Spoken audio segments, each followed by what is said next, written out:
আসসালামু আলাইকুম। ফাজরের সাদাকাত হইতে পারে হযরত আবু হুরায়রা রাদিয়াল্লাহু হুজুর সাল্লাল্লাহু আলাইহি ওয়াসাল্লাম হইতে বর্ণনা করেন বাউর বলিতে ওই সমস্ত জিনিস বোঝায় যাহা দ্বারা লোকেরা পরস্পর একে অপরকে সাহায্য করে, যেমন কুড়াল, ডেকসি, বালতি ইত্যাদি। আরও বেশ কিছু দেওয়াতে এই বিষয়টি উল্লেখ করা হইয়াছে।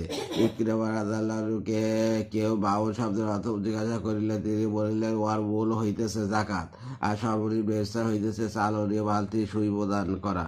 দূরে বাসক উক্ত সূরায় কয়েকটি বিষয় সতর্ক করা হইয়াছে। তার মধ্যে এতিমদের সম্পর্কে বিশেষভাবে সতর্ক করা হইয়াছে যে এতিমকে ধাক্কা দিয়া তারা দেওয়া ধ্বংসের কার্যক্রমের মধ্যে একটি। অনেক লোক যারা এতিমের অভিভাবক হইয়াও তাদের সমাজ আত্মসাৎ করিয়া থাকে, যখন এতিম অথবা তার পক্ষ হইতে কেউ দাবি করে তখন তাকে ধমক দেওয়া হয়।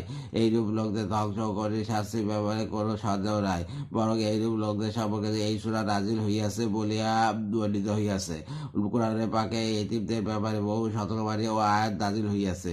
কয়েকটি আয়াত উল্লেখ করিতেছি যার দ্বারা অনুমান করা যাইবে যে আল্লাহ তাআলা কত গুরুত্ব সহকারে বারবার এই বিষয়টির প্রতি সতর্কবাণী উচ্চারণ করিয়াছেন। আল্লাহ।